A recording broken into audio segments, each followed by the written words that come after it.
En el contexto del capítulo 5 hemos visto que aparece allí un título, ¿no? El rollo y el cordero. ¿Qué es ese rollo? ¿Alguien lo recuerda? ¿Ese rollo que hemos dicho que es? ¿Libro de la vida?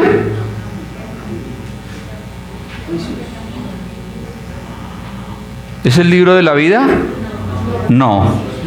No, el libro de la vida no es. Los sellos, dijimos que es un rollo que tiene 7 sellos y en la medida en que se van quitando los sellos, van ocurriendo una serie de acontecimientos en la tierra. Bien, ¿y quién es el Cordero? ¿Por qué Cordero?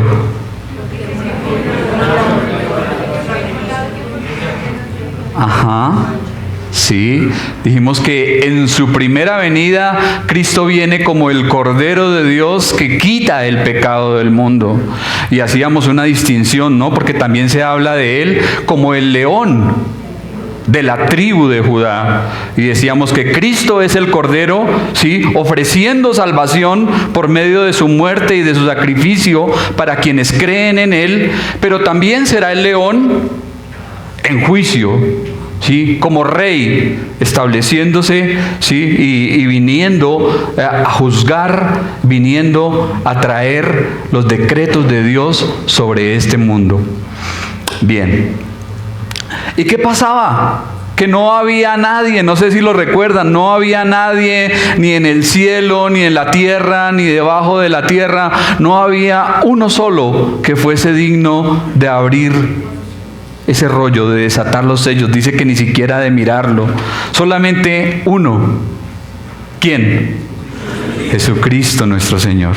Solamente el Señor se halló digno de hacer esto. Entonces ahí miramos lo que dice el versículo 7. Y vino y tomó el libro de la mano derecha del que estaba sentado en el trono. En este pasaje se describe la entrega del rollo de los juicios al Cordero, a nuestro Señor Jesucristo. ¿Quién es el que está sentado en el trono? El Padre. El Padre, correcto. Lo hemos visto en el contexto, ¿sí? A Él se le ha venido dando la adoración. Pero dijimos que de aquí en adelante, ¿quién recibe la adoración? Jesucristo. Jesucristo. El Señor, el Salvador, el Hijo, el Cordero. Él es quien viene y toma el rollo de la mano del Padre y está presto para empezar a desatar los sellos. Ahora pensemos, debió tratarse de una escena conmovedora y dramática. Recuerden que no había nadie que pudiera hacerlo. ¿Qué debió haber sentido Juan cuando nuestro Señor pasa y recibe el rollo de la mano del Padre? Debió ser una escena dramática, como lo dije.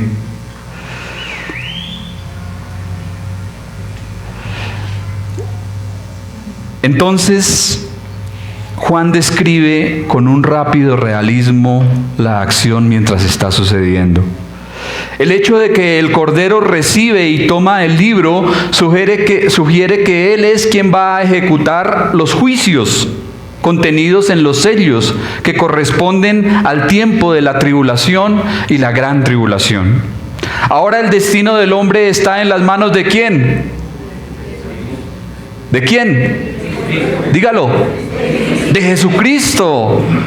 De Jesucristo. El destino del hombre aquí aparece en las manos de Jesucristo. El Cordero inmolado, el omnividente, sobre quien reposa la plenitud del Espíritu Santo. Porque ya dijimos que hablábamos acerca de los 7 ojos, ¿no es cierto? La plenitud del Espíritu de Dios. Él es el único digno en el cielo y en la tierra, debajo de la tierra, de tomar el rollo y desatar los sellos.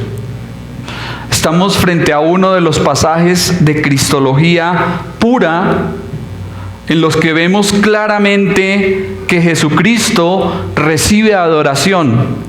¿Y por qué la recibe? Dígalo. ¿Por qué Cristo recibe la adoración? Porque es Dios y porque es digno. Porque Él es Dios y porque Él es digno.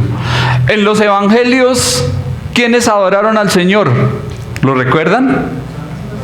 ¿Quiénes vinieron a adorar al Señor en el momento de su nacimiento? No me diga que Baltasar y Gaspar y Melchor, no. Eso no lo dice la Escritura.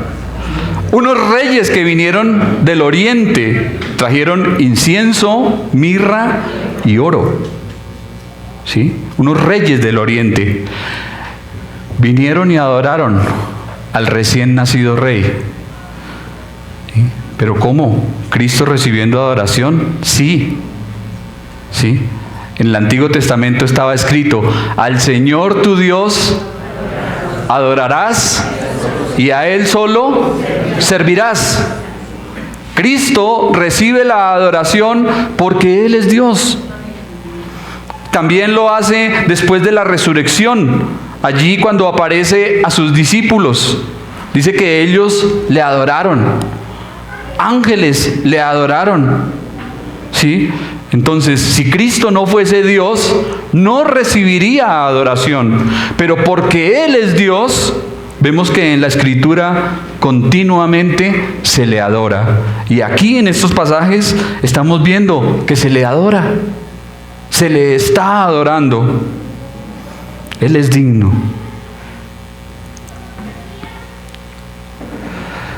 Por medio de esta revelación tenemos un asiento en primera fila para escuchar la gran sinfonía del cielo.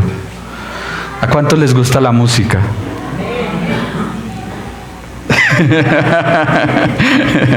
¿Sí? Yo veo que a muchos, ¿no es cierto? ¿Ha tenido usted la oportunidad de estar en un concierto de una orquesta, una filarmónica, una sinfónica? En primera fila, escuchar algo hermoso donde haya muchos instrumentos y un coro impresionante de voces que cantan hermoso. Bueno, pues si no lo ha tenido la oportunidad, aquí Juan nos está mostrando la Sinfónica del Cielo. Un coro precioso que se rinde en adoración y en alabanza a Jesucristo.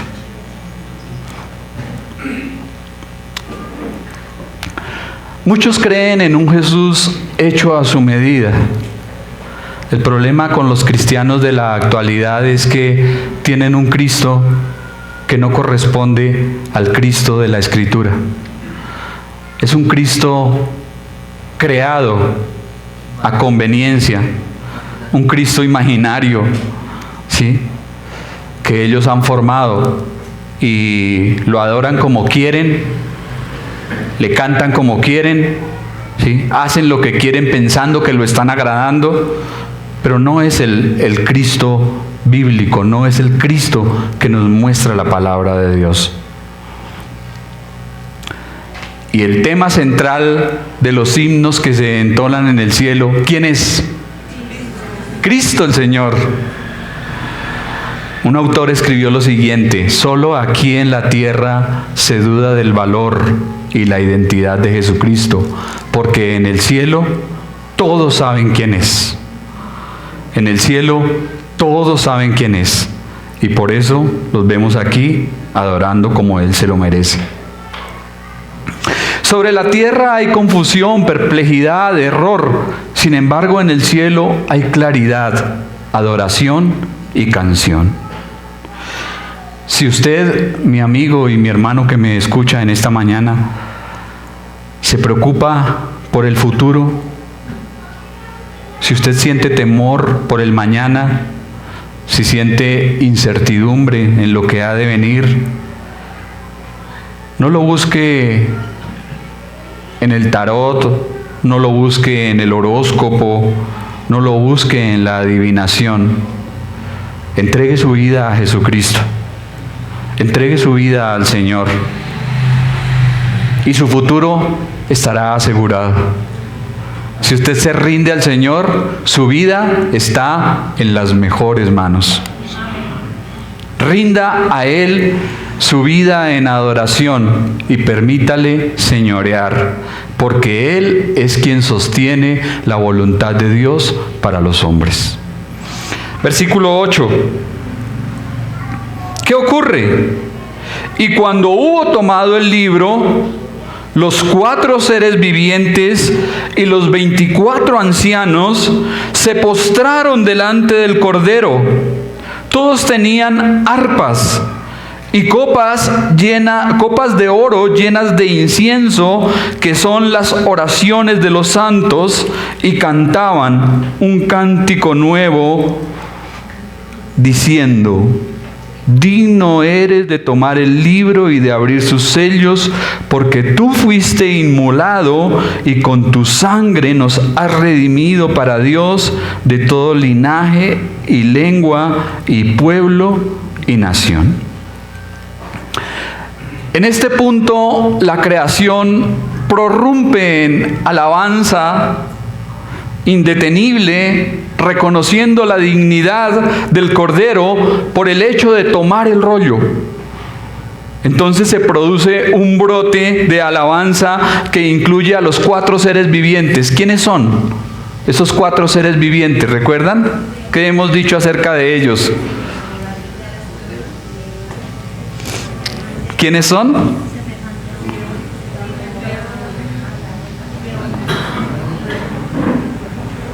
¿Quiénes van a, Olga?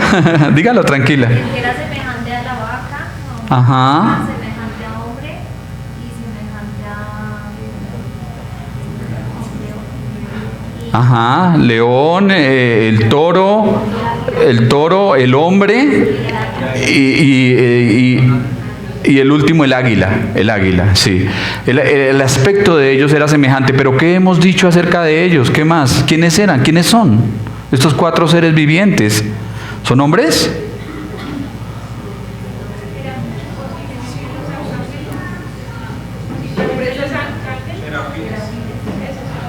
Seres angelicales. Son seres angelicales. Son seres angelicales. Bien. ¿Y los 24 ancianos?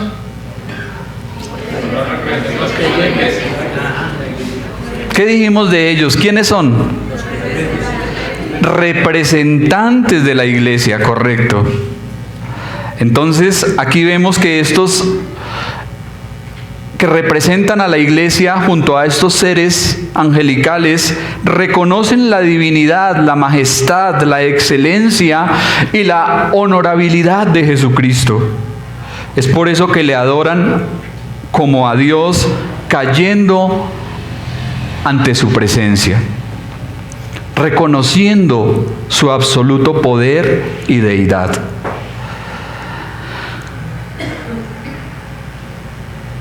Tal vez muchos se preguntan, ¿qué harán cuando vean a Cristo?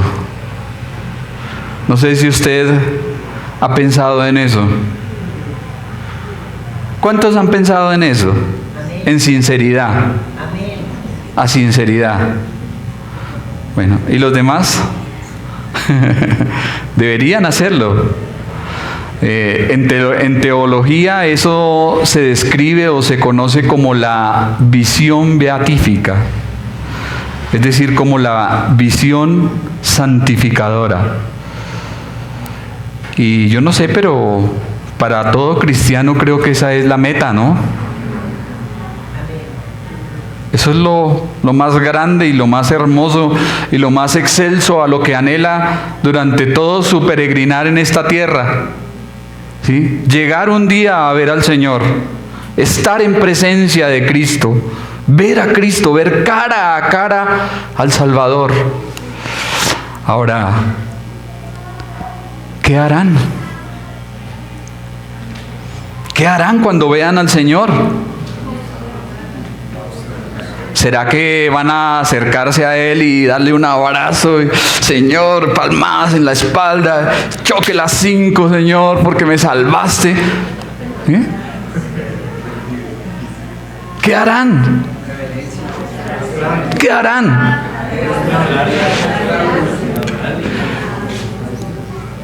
O sea, toda la gloria, la majestad, el poder, la divinidad, la autoridad del Señor es tan especial, tan maravillosa y tan grande, que lo único que haremos será caer rendidos ante Él. Quedar rendidos ante Él. Un predicador decía un día que tuvo un encuentro con Cristo mientras se estaba afeitando. Y entonces la persona que lo escuchó le dijo: ¿y qué hiciste? Dijo: no, pues seguí afeitándome. Entonces le dijo: ¿puedes estar seguro que quien se te apareció no era Jesucristo? No era Jesucristo. Si realmente Jesucristo se te hubiese aparecido, no habrías continuado afeitándote. Si hubiese sido el Señor, habríamos caído de rodillas ante Él. Cuando entremos en la presencia del Señor, yo creo que es algo inefable. Es algo que no lo podemos describir con palabras, como le ocurre al apóstol Pablo, ¿no? Cuando tuvo esta experiencia con Cristo. Ahora, hay algo interesante, y es que los hombres no reciben adoración. ¿Qué hizo el apóstol Pedro en el libro de Hechos de los Apóstoles cuando un hombre llamado Cornelio se postró ante él? ¿Qué le dijo el apóstol?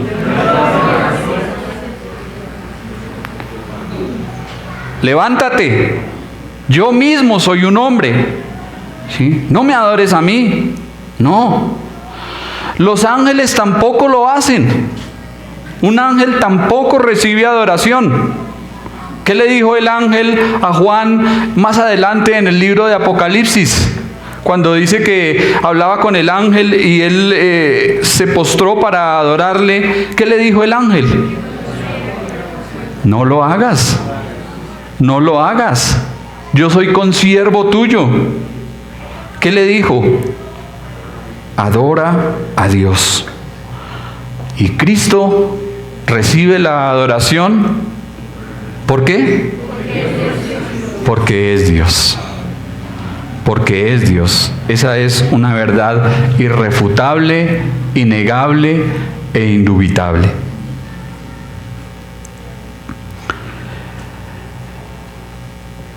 ¿Y qué tenían? ¿Qué tenían los que estaban adorando al Señor? ¿Qué nos dice? ¿Qué se menciona? Arpas. Lo primero que aparece son arpas. ¿Y para qué se utilizaban las arpas? ¿Qué es un arpa?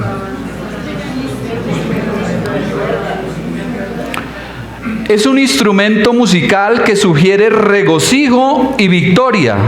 Las arpas se usaban para cantar los salmos y acompañaban los cánticos del pueblo de Dios. Es decir, que siempre se utilizaban las arpas, ¿sí? Como en señal de regocijo y de victoria. Pero también, ¿qué tenían en sus manos? ¿Qué se menciona ahí? ¿Copas de qué? ¿De lata? ¿De bronce? ¿De oropel? No, copas de oro. Eran vasijas de tamaño mediano, semejantes a tazones. Pero dice que estas copas, ¿qué tenían? Incienso. ¿Y de qué habla el incienso? En el Antiguo Testamento, ¿para qué se empleaba el incienso? ¿Quiénes lo ofrecían? ¿En dónde? En el tabernáculo y posteriormente en el templo, ¿sí? Era algo aromático que se quemaba de día y de noche, un perfume, un olor fragante que subía en ese lugar a la presencia de Dios. Subía todo el tiempo ese olor grato, ¿sí? Y de esa manera se compara aquí las oraciones de los santos. Es decir, que Dios todo el tiempo está recibiendo atento nuestras súplicas y nuestras plegarias. Esto es hermoso.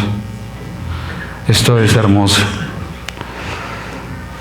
El incienso es símbolo de la oración en ambos testamentos y debe ser ese olor fragante que asciende a la presencia del soberano y perfuma de aroma su trono. Y de esto podemos aprender algo, y es que la oración debe hacerse ¿cómo? ¿Cómo debemos orar? ¿Como queramos? ¿Como se nos ocurra? ¿Según la moda? Ahorita está de moda decretar, ordenar, arrebatar. ¿Sí? ¿Debemos orar de esa manera? No. ¿Cómo debe ser la oración? ¿Cómo es la oración establecida en la palabra de Dios? ¿A quién debemos orar? ¿En el nombre de quién? Del Hijo Jesucristo, y con la dirección y la ayuda del Espíritu Santo. Esa es la forma. Esa es la forma. Pero debe ser una oración constante, una oración en su voluntad, una oración con solemnidad y reverencia. No irreverente, sino con reverencia.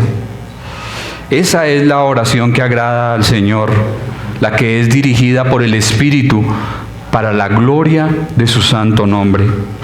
Y no esa oración mezquina e infantil que muchas veces hacemos en ignorancia, pensando solamente en lo que deseamos o en lo que queremos. ¿Sí? Seguramente esa clase de oración no agrada al Señor. Algunos teólogos católicos utilizan este pasaje para decir que hay santos en el cielo que sirven de mediadores por los santos en la tierra.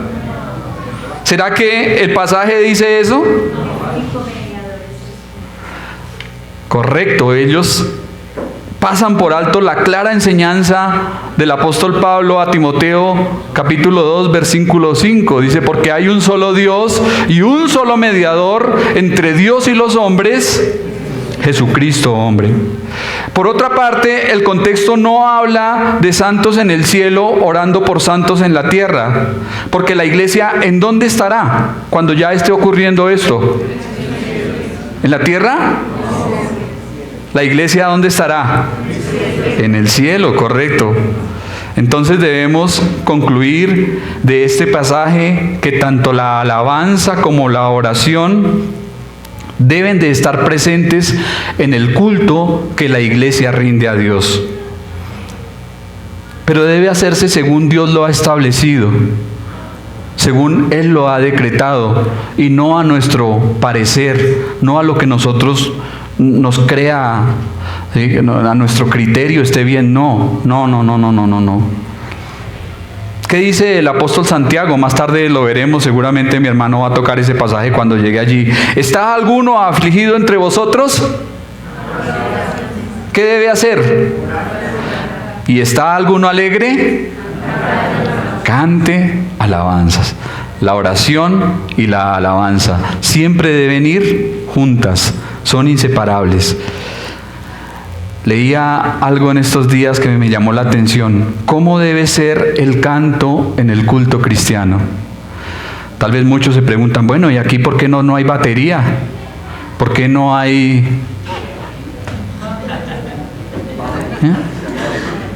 Muchos de guitarra eléctrica cuando tocan hacen así, ¿sí? ¿Por qué no hacemos eso acá? ¿Sí? ¿Por qué no hacemos eso? ¿Cómo debe ser el canto en la iglesia? ¿Debe ser bíblico? ¿Debe ser entonado con entendimiento? ¿Debe ser espiritual? Y debe ser para la gloria de Dios.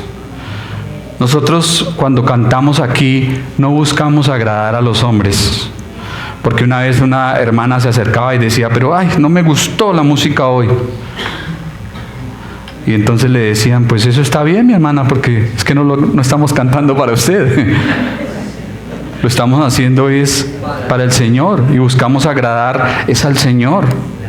Por eso el contenido de la música debe ser bíblico, debe ser cristocéntrico, debemos cantar con entendimiento y que sea para la gloria del Señor. Es que buscamos darle la gloria es a Él, no nosotros. ¿Sí? Si quisiéramos satisfacer la carne y las emociones, pues entonces pondríamos cortinas y pondríamos luces y una discoteca, ¿no es cierto? En donde la gente llegue y se sienta chévere. ¿Sí? ¿Sí? ¿Sí? Pero es que eso no es lo que busca la iglesia. Eso no es lo que busca la iglesia. La iglesia busca agradar a Dios. Agradar a Dios. Agradar al Señor. Versículo 9.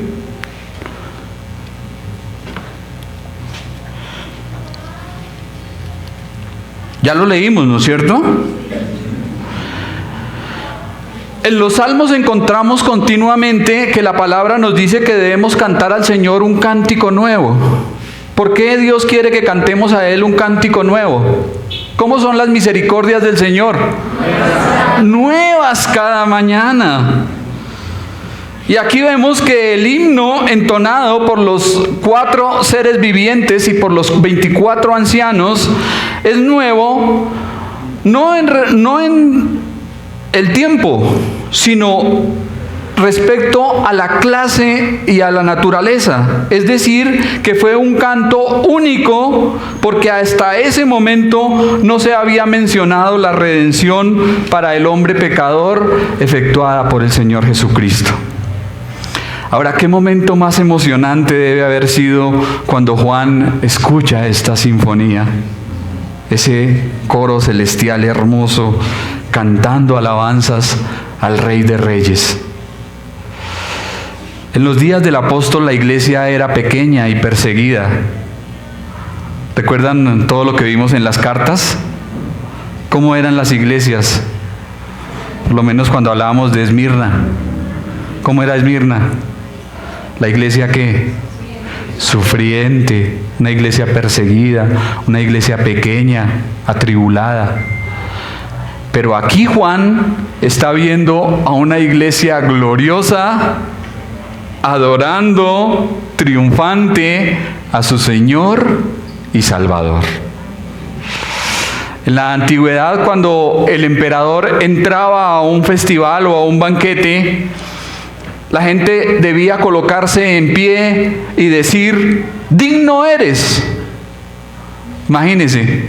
Y si esto lo hacían con un pecador, un mortal, como lo era un simple emperador romano, ¿cuánto más debiésemos nosotros honrar con toda el alma y el corazón a quien nos ha comprado con su sangre y nos ha salvado del castigo y de la muerte eterna?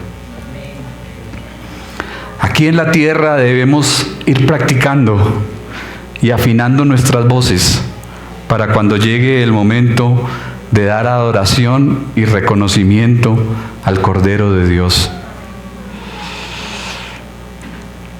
Pero es importante desglosar este himno de alabanza entonado por las 28 voces que se mencionan. ¿Qué es lo primero que dice? Digno eres de tomar el libro y abrir sus sellos. ¿Por qué ellos dicen eso? No había nadie que pudiese hacerlo. Solamente Jesucristo posee esa dignidad personal de Dios hecho hombre. Y dice, porque fuiste inmolado. ¿Alguien sabe qué significa esa palabra? Literalmente es degollar, sesgar, cortar el cuello. ¿Y por qué se habla del Cordero inmolado? ¿Cómo fue la muerte de nuestro Señor? ¿Cómo fue la muerte de Cristo? Una muerte violenta, una muerte cruel, dolorosa, inhumana. Era la muerte que se le practicaba a los peores delincuentes de la sociedad. Era una muerte indigna. El crucificado no estaba allí como nosotros lo vemos generalmente en las obras de arte, en los cuadros, que tenía aquí algo cubriendo sus partes. No, estaba completamente desnudo. Era una vergüenza, era un lugar muy cruel, un sufrimiento que no se le deseaba a nadie. Estar allí en esa posición incómoda mientras lentamente se iba desangrando, iba muriendo, iba perdiendo la vida, tal vez adolorido por los azotes que rasgaron la piel y llegaron hasta los nervios, los músculos y las entrañas. Nuestro Señor Jesucristo, cuando estuvo en la cruz, literalmente era un monstruo. Quedó desfigurado. No había parecer en él, o sea, una muerte horrible, horrible. ¿Pero por qué lo hizo? ¿Por qué lo hizo el Redentor? Con tu sangre nos has redimido para Dios. Esa palabra redimido ahí en el texto original significa comprado. Y otra versión dice, y compraste para Dios con tu sangre hombres de toda raza, lengua, pueblo y nación. Jesucristo dio su vida para comprarnos a cada uno de nosotros. Él pagó con su sangre el precio. Su iglesia fue adquirida al alto costo de su bendita sangre derramada. Entonces, si Él nos ha comprado, ¿de quién somos? Somos doblemente suyos porque Él nos hizo. Fuimos creados en Él, por Él y para Él. Pero también somos suyos porque nos ha comprado al precio de su preciosa sangre. Le pertenecemos dos veces. Entonces, si le pertenecemos, ¿qué debemos hacer? Vivir para Él, adorarle, honrarle, obedecerle, agradarle, amarle. Alguien dijo, Señor, si tú siendo Dios has hecho todo esto por mí, o sea, lo más sensato que yo puedo hacer es dar mi vida para ti, Señor, en respuesta a ese gran amor, en respuesta a ese sacrificio. Y dice que gente de toda lengua, pueblo y nación. Esto nos dice que la obra de Cristo es suficiente para salvar ¿a quién? En suficiencia Cristo murió ¿por quiénes? Por todos los hombres, sin importar raza, idioma, origen, nacionalidad. La obra del Cordero es suficiente para salvar a hombres y mujeres de todas las naciones, de todas las razas, de todos los pueblos, de todas las etnias, de todas las culturas, ¿sí? Todas las personas necesitan a Cristo. Por eso el deber de nosotros, ¿cuál es? ¿Cuál es la tarea? Predicar a Cristo ¿a quién? A todo el mundo. A todo el mundo, porque todo el mundo lo necesita. Fue algo para todas las personas. Por lo tanto, tenemos la tarea de decírselo a todo el mundo. ¿Y en quiénes la obra de Jesucristo se hace eficaz? ¿En quiénes la obra de Cristo tiene poder? En los que creen, en los que le aceptan, en los que le rinden su vida, en los que le adoran, en aquellos que se entregan a Él. Dichosos todos los que adoren y alaben en el cielo al Cordero de Dios. Dichosos para siempre todos aquellos que han sido comprados con el precio de su sangre. Y todo aquel que acude a Jesucristo en fe y en arrepentimiento es aceptado por Él.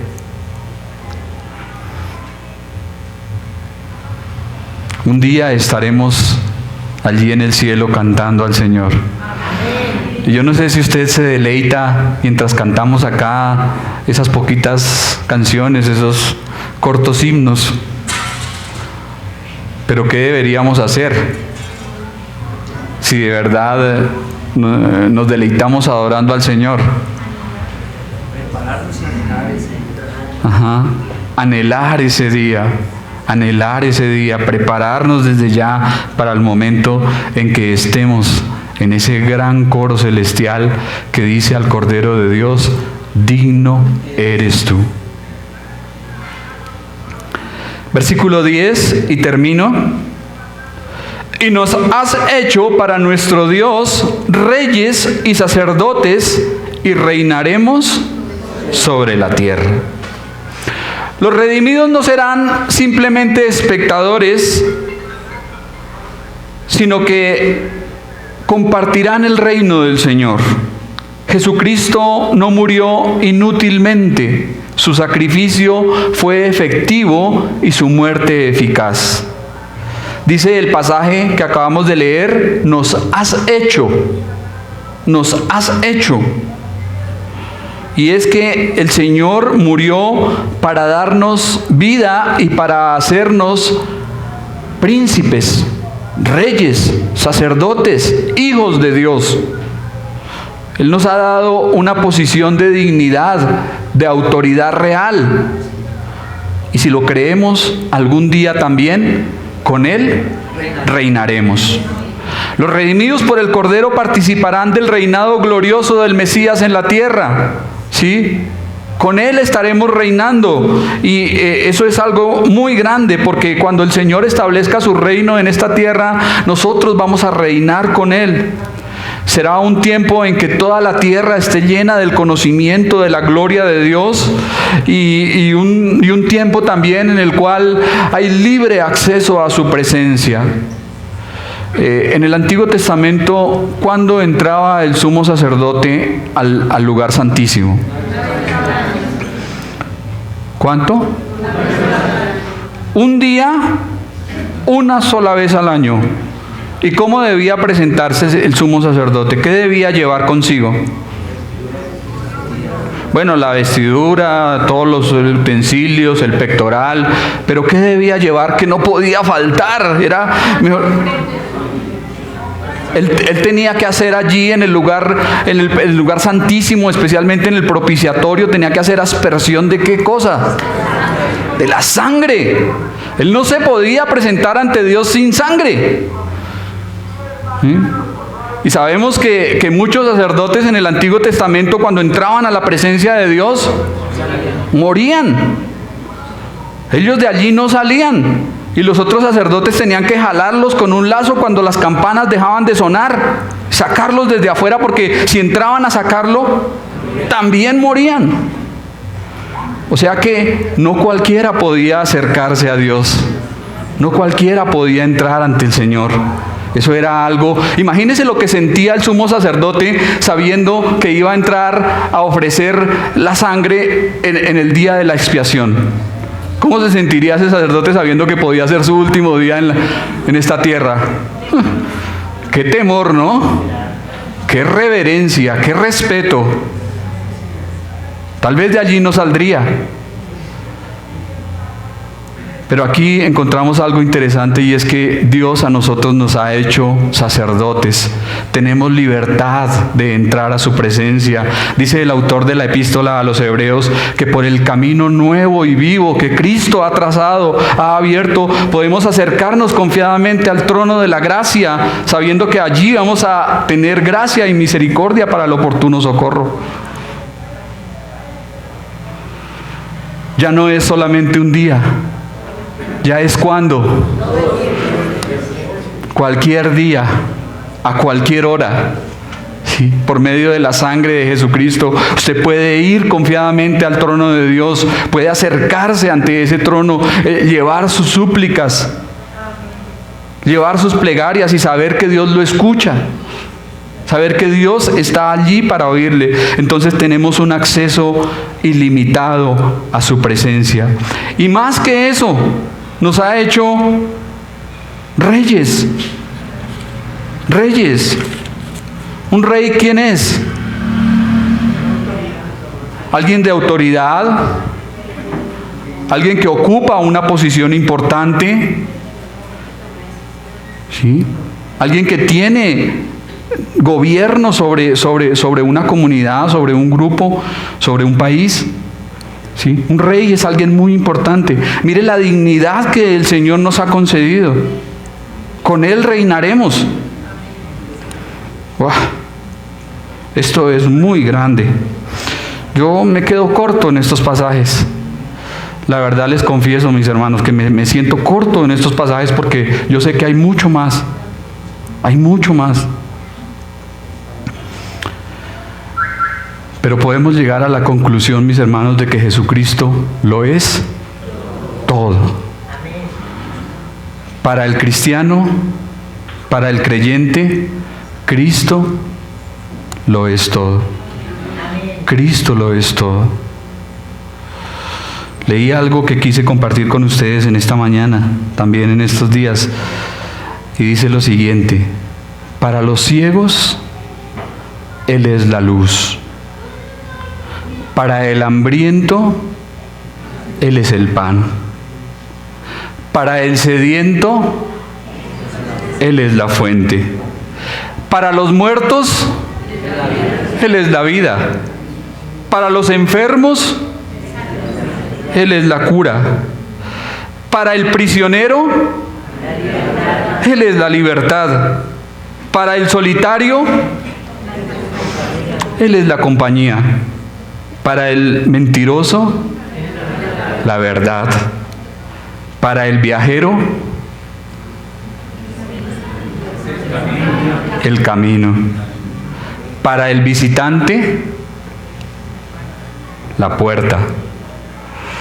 Para los sabios, la sabiduría. Para el abogado, ¿quién es Jesucristo? Él es el juez. Y para el juez es la justicia. Para los cansados es el alivio. Para los temerosos, el valor.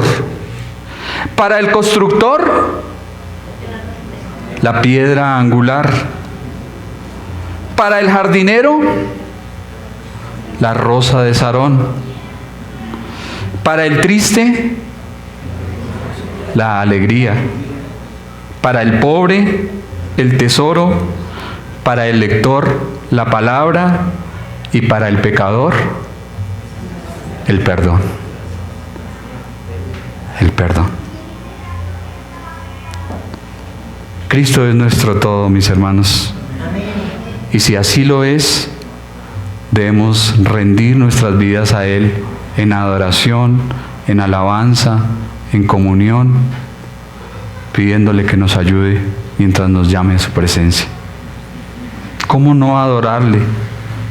¿Cómo no agradecerle por todos los ricos dones que nos ha dado? Nos compró con el precio de su propia sangre y nos ha hecho para Dios reyes y sacerdotes.